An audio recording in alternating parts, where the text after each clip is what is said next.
Ang kapangyarihan ng emperador na hugis dragon ay walang tigil na umuungal, tila isang nagingit-ngit na martial emperor na direktang bumabagsak. Nagbago ang kulay ng buong kalangitan at lupa. Nasaksihan ni Moxiaochuan ang lahat. Sa wakas ay kumilos siya, isang mapanuyang ngiti ang lumitaw sa kanyang mukha.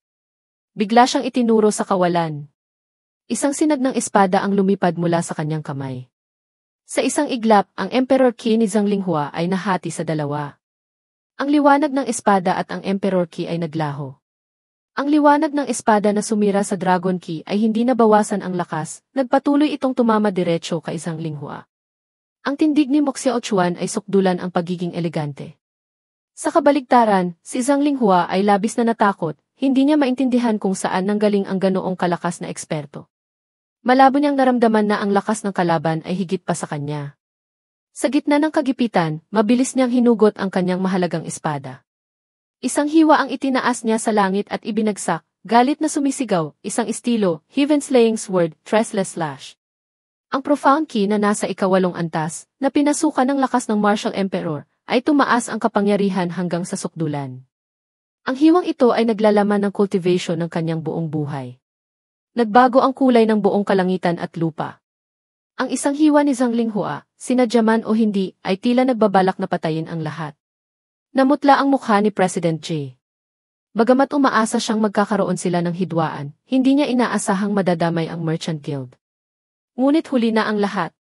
Ang hiwang ito ay sumakop sa lawak na ilang milya, sino ang makakatakas? Isang bagitong martial emperor na tulad mo, masyado ka pang bata.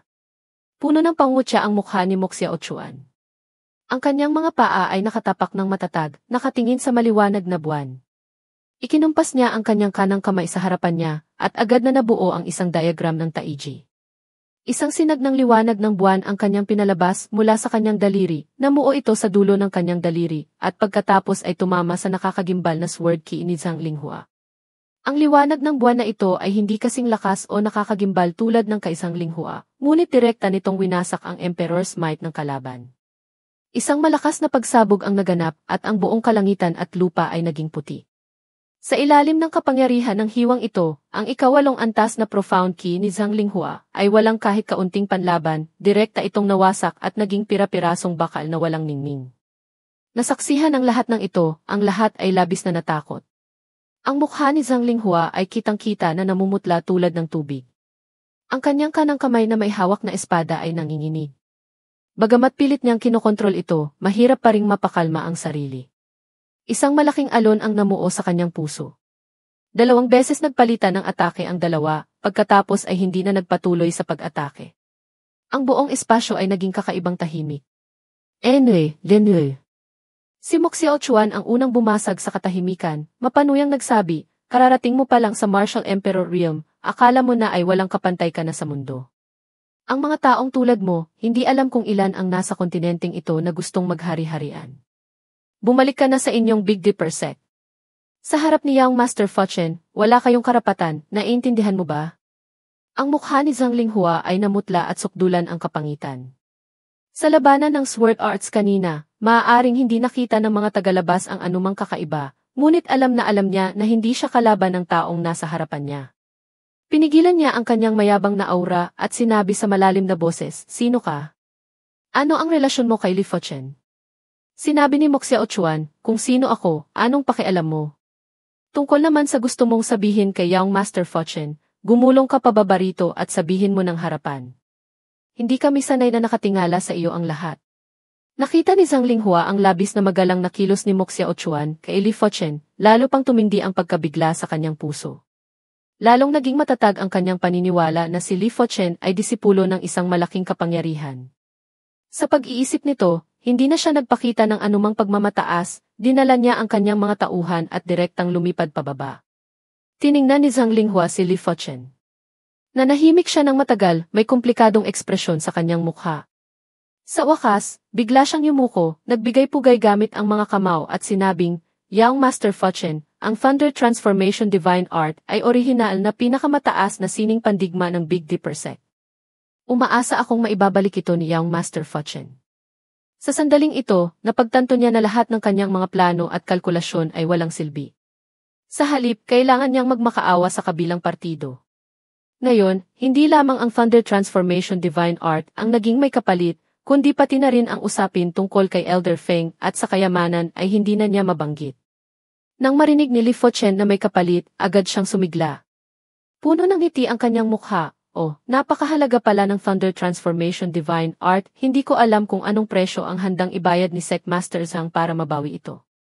Sinabi ni Zhang Linghua, 10 bilyong Origin Stones. Sinabi niya ito nang hindi nagmamadali. Kung handa ang kabilang panig na magbigay ng presyo, madali nang ayusin. Kung gaano karaming Origin Stones ay usapin na lamang ng numero. Ngunit hindi maaaring masyadong marami o masyadong kaunti dahil iyon ay magiging kahiyahiya. Umiling-iling si Li Fuchen, Sec Master Zhang, masyado kang walang sinseridad. Kung ito ay kayamanan ng sekta, bakit 10 bilyon lang ang halaga? Presidente, ang Thunder Transformation Divine Art, 20 bilyong Origin Stones, ibenta mo sa kanya, bibilhin mo ba? Mabilis na tumawa ng malakas si President Jai, huwag nang sabihing 20 bilyon, kahit 200 bilyon pa, bibilhin ko. President Jai, napakagaling mo talaga. Isang mabangis na liwanag ang lumitaw sa mga mata ni Zhang Linghua, nakatitig kay President Jai, puno ng pagbabanta. Nag-isip sandali si Zhang Linghua. Inilabas niya ang isang maliit na kahon mula sa kanyang kamay, tinitigan ito ng may pagmamahal ng matagal, at bumuntong hininga, sige, gagamitin ko ang isang bagay para ipagpalit sa Thunder Transformation Divine Art, kung sa tingin ni Yang Master Fuchen ay maaari, kunin mo na ito. Natakot si Mo Xiaochuan na baka may gagawing masama si Zhang Linghua, kaya lumapit siya at kinuha ito. Sa ngayon, ang kaligtasan ni Li Fuchen ang pinakamahalaga sa kanya, hindi niya maaaring hayaang mapahamak ang kanyang guro. Sinuri ni Mo Xiaochuan ang maliit na kahon sa kanyang kamay, tiningnan itong mabuti, bago ibinigay kay Li Fuchen. Ang kilos na ito ay nakita ng iba at sila'y nabigla. Isang napakalakas na martial emperor, ngunit kumikilos na parang bodyguard ng binatang iyon. Ang kanyang pinagmulan ay masyadong makapangyarihan, walang ibang posibleng dahilan. Tinanggap ni Li Fuchen ang maliit na kahon mula kay Mo Xiaochuan. Biglang nanliit ang kanyang mga balintataw. Nakita niya sa loob ng maliit na kahon ang isang maliit na berdeng bagay na naglalabas ng nakakapasong espiritual na enerhiya. Ang ningning nito ay malambot na parang jade. Nagulat si Li Fuchen at sinabing, napakalakas na second wood key. Ang aura nito ay malapit na sa pinagmulan. Ang bagay na ito ay malamang na isang pinakamataas na kayamanan ng wood element. Sec Master Zhang, kung itatabi mo ito para gamitin sa pag-cultivate ng Thunder Transformation Divine Art, tiyak na makakamit mo ang malaking resulta sa kaunting pagsisikap. Malamig na suminghal si Zhang Linghua, ito ay Serene Heart Sandalwood. Marami nito ang itinanim ng North River Sect noon. Orihinal itong itinanim para sa pag-cultivate ng Thunder Transformation Divine Art, ngunit matapos mawala ang Divine Art, ang Serene Heart Sandalwood ay pinutol na rin lahat, at ang pamamaraan ng pagtatanim nito ay nawala na rin. Sa kasalukuyan, ito na lamang ang natitira sa imbakan. Bagamat hindi gaanong marami, sa kaalaman ni Yang Master Fuchen, tiyak na naiintindihan mo ang halaga nito. Labis na nabigla si Li Fuchen, takot na sinabi, maaari palang itanim ng maramihan ang ganitong uri ng second wood. Ganoon kalakas ang North River Sect. Ang wood element na enerhiya na malapit sa pinagmulan, bagamat mas mababa kaysa sa Phoenix True Fire na isang-isa 0th rank na bagay, ay maihahambing na sa isang 9th rank na Heaven and Earth Treasure. Tila nakahanap ng kaunting lakas si Zhang Linghua, mayabang na sinabi, noong panahon na nangingibabaw ang North River Sect sa kontinente, ang 7 malalaking kapangyarihan ay hindi man lang makahabol. Paano ninyo malalaman? Maingat na itinago ni Li Fuchen ang Serene Heart Sandalwood, at hindi na naging mahirap kay Zhang Linghua. Sinabi niya, gusto ko itong second wood. Noong nakaraan, tinulungan ko ang iyong nakababatang kapatid na patayin si Elder Feng, at nakuha ko rin ang treasure map. Ang mga bagay na ito ay binayaran ni Dan Dijun, ngunit hanggang ngayon ay wala pa akong nakikitang kahit isang Origin Stone. Sec Master Zhang, kung magdaragdag ka pa ng 10 bilyong mid-grade Origin Stones para bayaran siya, ang bagay na ito ay mapupunta na sa iyo. Biglang nanliit ang mga balintataw ni Zhang Linghua. Napakalapit na niya sa Thunder Transformation Divine Art, kahit siya ay nahihirapang pigilan ang pananabik. Ngunit nang maisip ang sinabi ni Li Fuchen, nagalit pa rin siya. Yang Master Fuchen, huwag kang masyadong abusado. Malamig na suminghal si Grandmaster Mo Huayuan, ang kalakalan ay dapat na may pagsang-ayon ng dalawang panig. Nasa kamay ni Yang Master Fuchen ang Thunder Transformation Divine Art, kung paano niya ito gustong ibenta ay nasa kanya. Kung hindi ka sang-ayon, maaari kang hindi bumili. Ngunit huwag mong sayangin ang aming oras. Gusto pa naming mag-teleport papuntang Marshall Wind City. Nakaramdam ng kawalan ng kapangyarihan si Zhang Linghua sa kanyang puso, puno ng pag-aalinlangan ang kanyang isip. Grandmaster mo, gusto mo rin bang umalis sa Southfire City na ito? Tumango si Grandmaster mo Huayuan, tama. Sa mga nakaraang taon, maraming salamat sa lubos na pangangalaga ni Sec Master Zhang. Natapos ko na ang aking mga gawain sa Southfire City, gusto ko nang bumalik sa Sacred Domain para mag-ulat sa aking guro. Sakto namang nakipagkaibigan ako kay Young Master Fuchen, kaya sabay na kaming pupunta. Idinagdag pa niya, Sec Master Zhang, kung ang Thunder Transformation Divine Art ay isang mahalagang kayamanan ng inyong sekta, ang halaga nito ay natural na hindi masukat. Yamang naglabas na si Sec Master ng Shamth Rank Second Wood, bakit pa mag-aalala sa 10 bilyong mid-grade Origin Stones? Hindi kulang si Young Master Fuchen sa mga Origin Stones na ito, ngunit ang Thunder Transformation Divine Art ay tiyak na kailangan ni Sec Master. Sa bagay na ito, tila wala gaanong puwang para makipagtawaran si Sec Master Zhang. Narinig ni Zhang Linghua ang pagkiling sa mga salita, lalo siyang natakot sa katauhan ni Li Fuchen. Maaari lamang siyang sumuko, sige na, sinabi na rin iyan ni Grandmaster mo. Kung dahil pa sa 10 bilyong Origin Stones ay magkakaroon pa ng hindi pagkakaunawaan, ako, si Zhang Linghua, ang magmumukhang kuripot. Malamig siyang suminghal, Young Master Fuchen, sa pagkakataong ito, bilang pagbibigay galang kay Grandmaster mo, ayon sa iyong nais. Ikinaway niya ang kanyang kamay, at isang sako na puno ng Origin Stones ang lumipad patungo sa kanila. Tinanggap ni Moxia Ochuan ang storage bag, sinuri ito, at nang makitang walang problema, sa kanya ito ipinasa kay Li Fuchen. Muling nagitngit sa galit si Zhang Linghua, ngunit wala siyang magawa. Nang makamit ang kasunduan ng dalawang panig, hindi na nag-aksaya ng panahon si Li Fuchen, direkta niyang inihagis ang estatwa ng Thunder Transformation Divine Art, tuwang-tuwa na tumawa ng malakas si Zhang Linghua.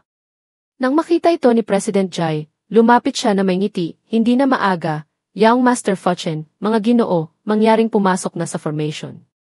Nang papasok na sana ang lahat sa formation, biglang sumigaw si Maidong Er mula sa Big Dipper sect. Young Master Fuchen, gusto ko ring pumunta sa Marshall Wind City, maaari mo ba akong isama?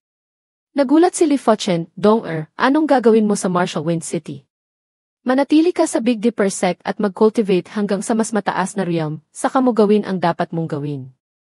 Namula ang mukha ni Maidong Er, akmang magpapaliwanag ng si Hiyingrong ang tumayo para sa kanya. Young Master Fuchen, ang pamilya ni Dong Er ay nasa Marshall Wind City. Matagal na siyang nawalay sa kanila. Sa pagkakataong ito, nagpaalam na siya sa akin. Kung mag-isa siyang uwi, hindi ako mapapanatag. Balak ko sanang ihatid siya mismo, ngunit kung makakasabay niya si Young Master Fuchen, wala nang dapat ikabahala. Ah, ganoon pala. Pumayag si Li Fuchen. Tuwang-tuwa si Maidong Er na pumasok sa formation at tumayo kasama ng lahat. Si Jin Xuan na nakatayo sa labas ng formation ay nakaramdam ng paninibugho. Alam niyang nagsiselos siya. Lihim niyang sinisi ang sarili, hangal na babae, anong klaseng tao si Young Master Fuchen. Ang makipag-ugnayan sa kanya ay isang pagkakataon ng buong buhay, ano pa ang gusto mo? Tahimik na pamahalaan ang iyong merchant guild. Ah, Young Master Fuchen, itong mabangong supot ay para sa iyo. Sa loob nito ay True Dragon's Dragon Tendon na dinurog kasama ng mga Heaven and Earth Treasures at ginawang pulbos para sa sachet na ito. Bukod dito, may higit sa 30 uri ng mga sangkap na pampabango ang pinaghalo. Kung dadalhin ito ni Young Master Fuchen, makakaiwas ito sa masasamang espiritu at kasamaan, at malaki ang maitutulong sa cultivation. Hindi alam ni Jin Xuan kung saan siya humugot ng lakas ng loob, tinanggal niya ang mabangong supot sa kanyang baywang, pumasok sa formation at ibinigay ito. Natigilan sandali si Li Fuchen, ngumiti at sinabing, kung gayon, maraming salamat. Magkikita rin tayo muli. Inaabangan ko ang ating susunod na pagkikita. Pinigilan ni Jin Xuan ang kanyang mga luha, sana ang muling pagkikita ay hindi magtatagal. Hihintayin ko ang magandang balita mula kay Young Master Fuchen na manggagaling sa Songyu City. Ngumiti si President Jai, si President Jin Xuan ay may ganitong intensyon, tiyak na naiintindihan ito ni Young Master Fuchen. Magsisimula ng gumana ang malaking formation, mangyaring bumalik na kayo. Lahat na naroroon ay mga veterano na, natural na naiintindihan nila ang pagkagusto ni Jin Xuan kay Li Fuchen, lahat sila ay napangiti. Namumula ang mga mata ni Jin Xuan, yumuko siya at mabilis na tumakbo palayo. Ang formation ay kinokontrol ni President Jai, mabilis itong naglabas ng liwanag. Sa kalangitan ay may mga ulap na mailimang kulay. Ang grupo ni Li Fuchen ay naging malabo sa loob ng formation, at sa huli, ang buong grupo ay nawala sa loob nito. Nang makaalis si Li Fuchen, nakahinga ng maluwag ang lahat. Ngunit tila nakaramdam sila ng malamig na hanging umiihip. Nakita nila si Zhang Linghua na may malamig na ekspresyon sa mukha, malamig na nakatitig kay President Jai, madilim na sinabi, President Jai, marami kang kalokohang sinabi kanina. Bahagyang kinagat ni President Ji ang kanyang labi, tinatangkang labanan ang bigat ng presensya ni Zhang Linghua, Sec Master Zhang, sinasabi ko lamang ang nasa puso ko. Ngayon na nakuha ninyo ni Yang Master Fuchen ang inyong mga kailangan, lahat ay masaya, hindi ba't napakaganda nyon? Anyway, Denue. Ang ganda ng lahat ay masaya. Pinigilan ni Zhang Linghua ang kanyang aura, malamig na sinabi, ayoko nang makipagtalo pa sa iyo. Sige, ganito na lang. Ang minahan ng mineral sa lupain ng kamatayan ay nasa mapanganib na lugar. Limitado ang lakas ninyo. Sa loob ng maraming taon, hindi ninyo ito nagalaw. Ang aking Big Dipper sect ang gagawa nito, kami na ang magmimina. Ano? Galit na galit si President Jai, namutla ang kanyang mukha, Sec Master Zhang, masyado ka ng abusado. Huwag nang sabihing hindi papayag ang aming Merchant Guild, papayag ba ang Chinese sect o ang New Moon sect? Ngumiti si Zhang Linghua, tungkol dyan, hindi na kailangang mag-alala ni President Jai. Kakausapin ko sina Li Fengyu at Xiao Minghui. Sa pagdating ko sa Sapphire City na ito, bukod sa transaksyon kay Li Fuchen, sinadya ko ring ipaalam kay President Jai. Malamig na sinabi ni Zhang Linghua, ang pagpapaalam sa inyo ay pagbibigay konsiderasyon na. Ang lupain ng kamatayan, mula ngayon, ay magiging ipinagbabawal na lugar ng Big Dipper sect. Kung may sinumang papasok, papatayin ng walang awa. Ang mga taga Big Dipper sect, sa pamumuno ni Zhang Linghua, ay naging isang sinag ng liwanag at umalis. Galit na nagpadyak si President Ji sa kinatatayuan, walang mapagbuntunan ng galit. Tiningnan ni Jing Xuan ang ayos ng lahat, nakaramdam lamang siya ng kawalan ng gana sa kanyang puso. Nakatayo sa walang lamang teleportation formation, bumuntong hininga siya. Alam niyang ang Sapphire City ay papasok na sa isang magulong panahon tulad ng ilang daang taon na ang nakalipas. Marahil, ang tikik na ito ay hindi mapupunta sa June Merchant Guild.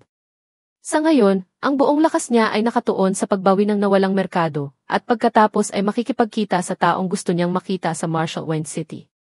Ang espasyo ng malaking teleportation formation ay nabuksan. Lahat sila ay lumabas. Ang ilan ay lumapag sa isang bakanting patio.